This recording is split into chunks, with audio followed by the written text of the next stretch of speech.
Chapter 3 The Hathor's Bedtime Story, titled The Ballerinas, channeled by Daniel Scranton. Yes. We have arrived. We are the Hathors, and we are very pleased to be called upon to bring you this bedtime story of ours. Once upon a time, there were two best friends, and their names were Grace and Christina. Grace was absolutely enthralled with the ballet the first time that she saw a performance on television.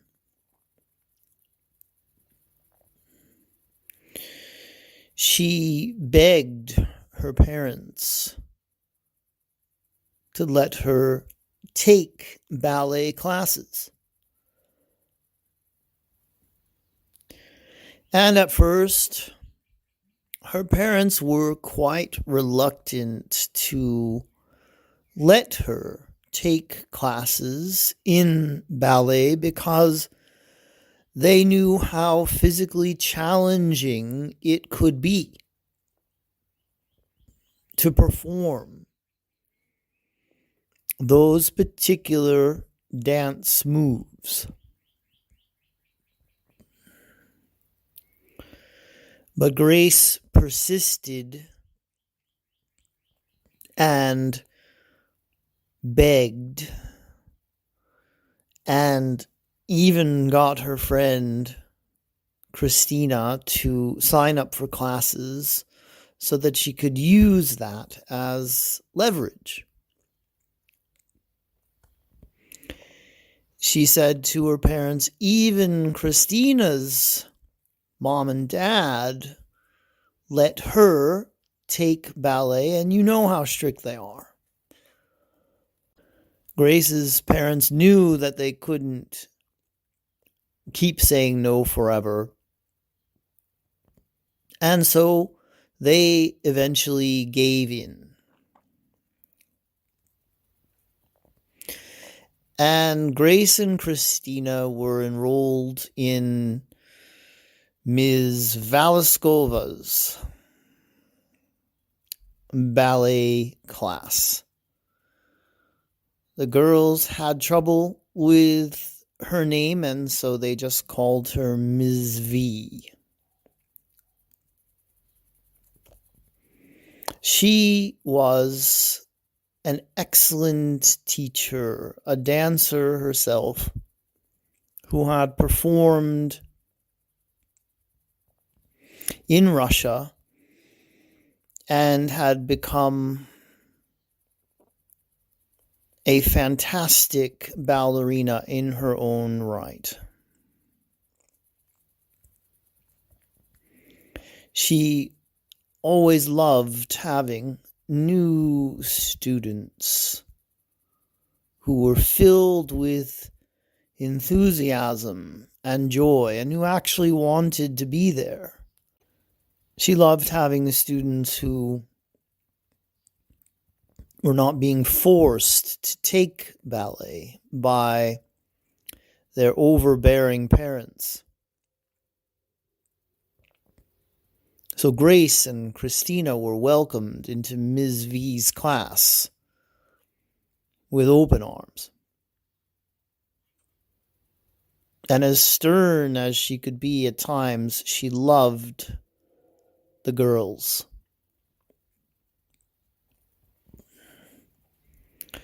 Grace showed great potential from the very first class because she had been watching the best ballet dancers in the world as often as she could,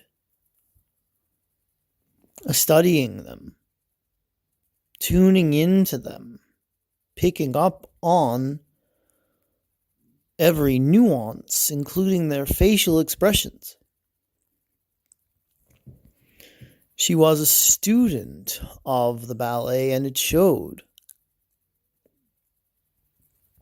Christina, on the other hand, was just doing this for the sake of her best friend getting closer to her. They liked to do almost everything together. And so she had to work a lot harder at finding the steps, mastering the movements.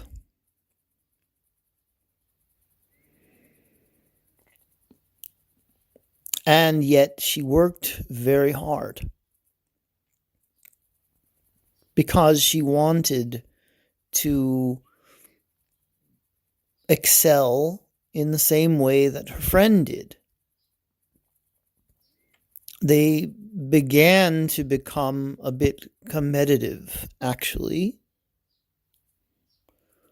which wasn't bad for their friendship, but it wasn't great for it either.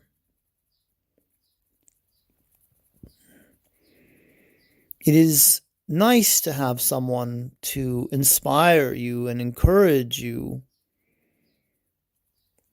in life, but when you're in competition with someone else for being the best at something, it can put a strain on an otherwise beautiful friendship. And that's what began to happen with Grace and Christina. And when Ms. V told the class that they would be putting on a performance for the parents and aunts and uncles and cousins and friends and whoever else wanted to attend, that's when the competition got real, because there was a lead role in their little production. And Grace and Christina both wanted it. Grace was the natural choice for the lead. She was excelling in every way. She was even naturally taller and more slender and flexible than the other girls her age. But Christina was determined to be in the running for the lead role, and she made that clear to Ms. V as they practiced and they rehearsed, and eventually it came down to Grace as the lead, Christina as the understudy. Now, there was a new competition for Grace, and it was a competition with herself. And she knew that there would be people there watching her. And since she saw herself as someone who would be dancing for the rest of her life, she knew that this was one of many performances that she would put on for audiences. She wanted to get off on the right foot, so to speak, and have her performance be absolutely perfect, showing her parents that they had made the right decision and that they should continue to support her in every imaginable way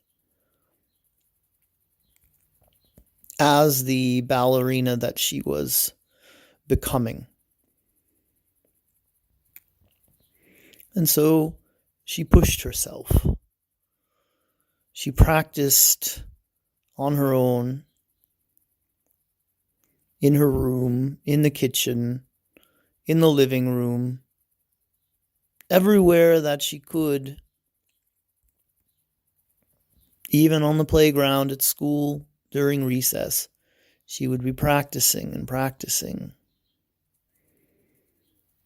And Christina would be watching and wondering how long this phase was going to last, whether they could ever get back to just playing and being kids, talking about boys, and doing all of the fun things that they used to do. But it didn't seem like this would be a phase for Grace at all. As the date of the big performance got closer and closer, Grace was pushing herself harder and harder.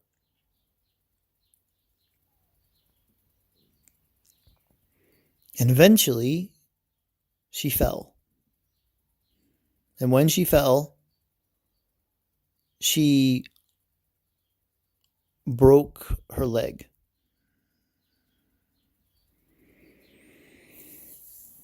She was devastated. And her parents were convinced now that they had made a mistake in letting her take ballet classes in the first place.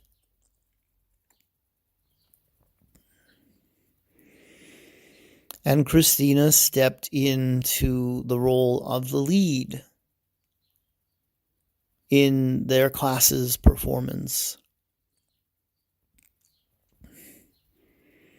And Grace sat in the audience that night with her cast and her crutches and her parents and Christina's parents, and she was obviously distraught. She was not there to support her friend at all. She was there to hope that everyone would be missing her. She was there to see if Christina could even come close to giving the performance that she would give. She needed to feel good about herself. She needed to know that she was the best. And so she watched and hoped that Christina's performance would be mediocre at best. But her friend surprised her. Having the audience there pulled more energy through her. It brought her into a place of joy to be able to share this with others. And all of that joy radiated from inside of her as she performed in lead role.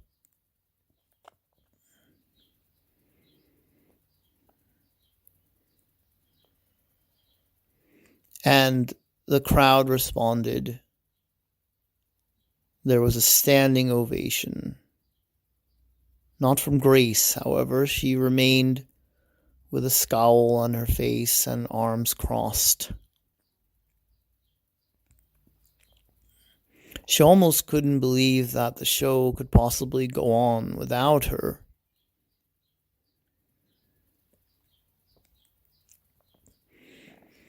And that night in her room, as she lay in bed, she had nothing but hateful thoughts and feelings towards her friend. And even the rest of her classmates. And certainly for Ms. V, who she thought should postpone the performance until her leg healed. And none of this was good for her. And so over the course of the next several weeks, she had setbacks in the healing process. Things were not going as they were supposed to. And meanwhile, Christina was continuing to dance and enjoy the ballet even more now that she had no one to compete with. Now that she could just dance for fun, for the expression of joy that she liked so much to radiate from within her. And seeing Christina enjoy herself so much created even more bitterness and resentment within Grace, and her leg continued to heal very slowly, much more slowly than the doctor had hypothesized it would.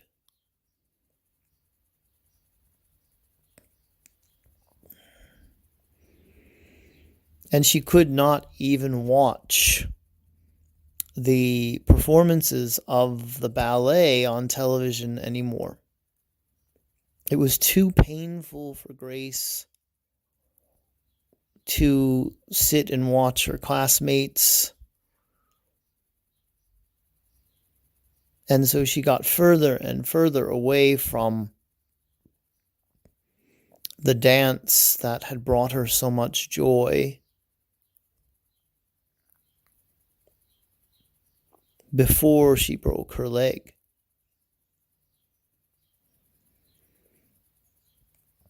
It was hard for her to find any joy in life with her cast on. She would not enjoy her food. She didn't sleep much. She went to school and kept her head down. Didn't interact much with the other children. And Christina would try to make her feel better. She would try to get through to her, the friend that she loved so much. She would attempt to play in other ways with Grace.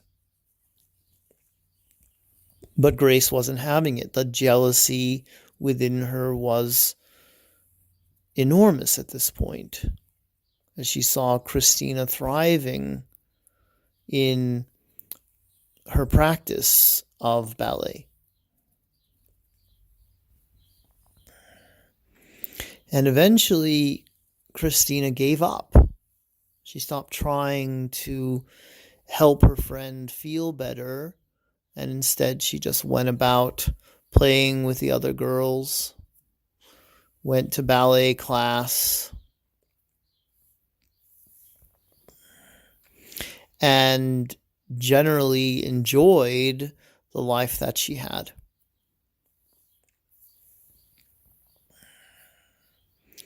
Finally, Grace's parents could see how much this whole situation was affecting their poor daughter's emotional state.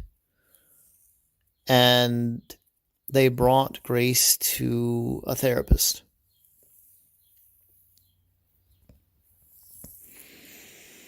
Grace did not want to go see a therapist. She thought it was humiliating.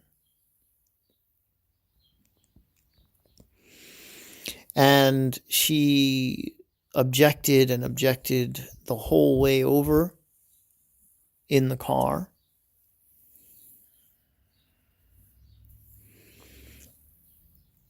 But then when her parents got her there, they convinced her that there was a link between how she was feeling and how her leg was not healing.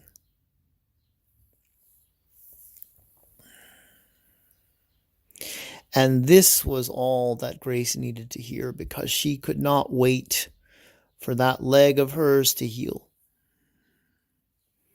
So she got on her crutches and she went into the therapist's office.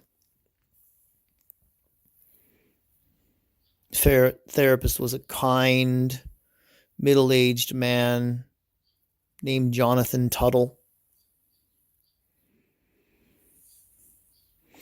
And she called him John. And he liked that. He didn't care about titles like doctor. And he listened to Grace as she told her story. She told him everything about how much she loved ballet and how much she was disappointed when she broke her leg and could not perform and show everyone how good she was. And Dr. Tuttle listened and was compassionate. He empathized. And he had no judgment whatsoever for her, even though she didn't support her friend, even though she had hateful feelings towards Christina. He didn't see any of that as wrong, didn't tell her to change the way that she felt about the situation. He listened, he held space for her, he had compassion for her, and he empathized, and he talked to her about experiences from his own life of disappointment. How he wanted to be a great athlete, but that he was never as good at baseball or basketball as his friends. And how devastating it was to see them making the teams in junior high school and high school, and how he had to sit and watch them. And finally, someone understood Grace. Someone else could relate to what she was going through. And this was a huge breakthrough for her. And then Dr. Tuttle surprised her by telling her that it was actually a very good idea for her to feel her emotions, to make sure that she was being very honest with herself about how she felt and not trying to hide it from anyone. And he told her that you can feel that hate and that resentment towards Christina without telling her that you're feeling that way, without making it about her. Because he understood that underneath all of that was so much love that wanted to come out, and that Christina would be able to feel that love coming from Grace again. But that Grace had to go through the feelings that she had inside of her first in order to get to that love. So he told her how to access those emotions on her own when she was alone in her bedroom, and how to feel into them, to clear them and release them, and how she could then feel the love once again for her friend, for her parents, and for the ballet. And then Dr. Tuttle gave her permission to forgive herself for pushing her body too far. Because he realized that the hardest part in all of this for Grace was that she saw her broken leg as her own fault. And then Grace wept right there in his office, sitting on the couch. She wept, and he sat next to her with the tissues and handed them to her one at a time until she was all cried out. And when she was in a very calm state, Dr. Tuttle reminded her of how she felt when she first saw the ballet being performed on television that very first time. And he helped her to tune into that feeling inside of herself. After she had given herself that feeling of relief and release, she was once again able to tap in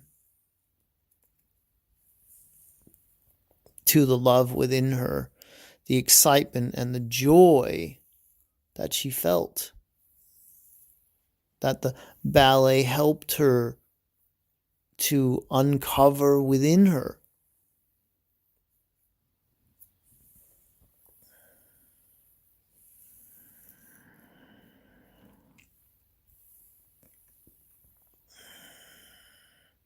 And so Grace went home that night from his office, and she had so many tools to help herself with the emotional healing that she needed to do. And as she cleared those emotions out of her energy field, she could feel once again the love for her friend and the love for ballet. And she asked her parents the next day if she could go to ballet class just to watch. And as she watched her friend excel in this gift of dancing, she smiled. She had nothing but positive encouragement for Christina. She imagined how far Christina would go in her dancing career.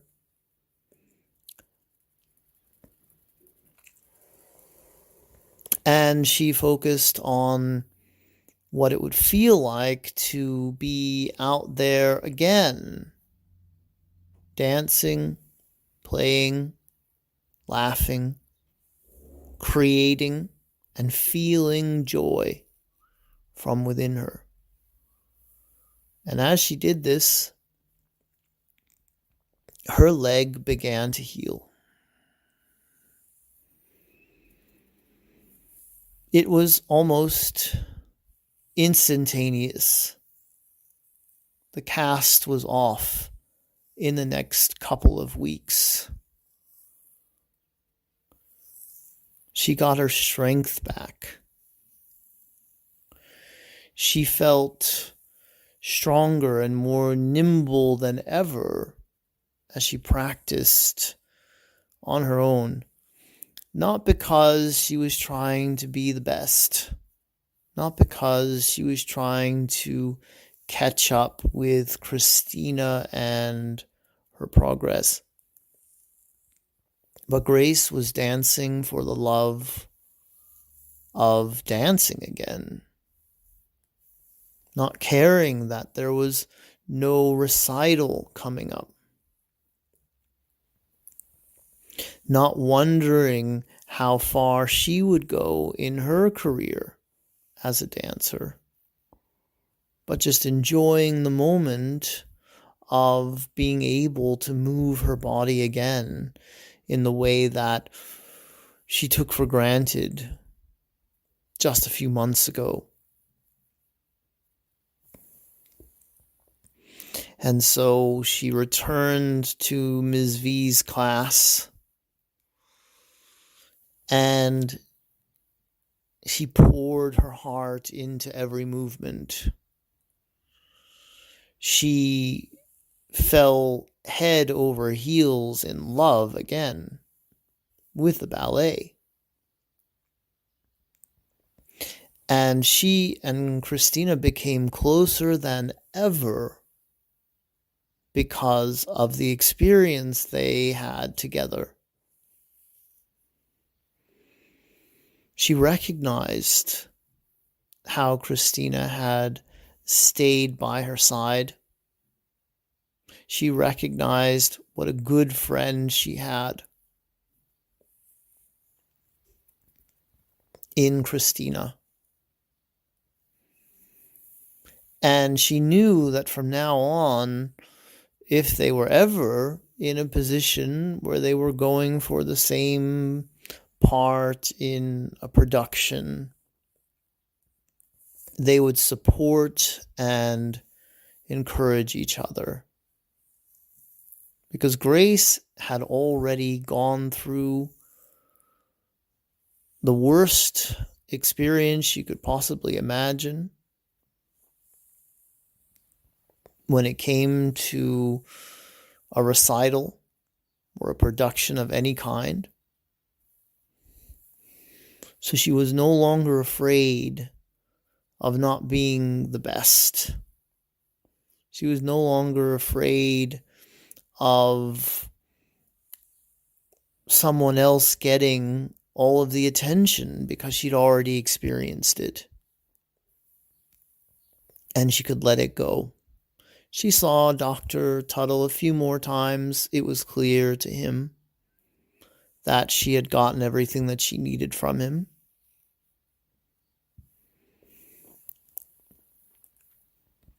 And so she discontinued her therapy sessions, and instead she became a kid again.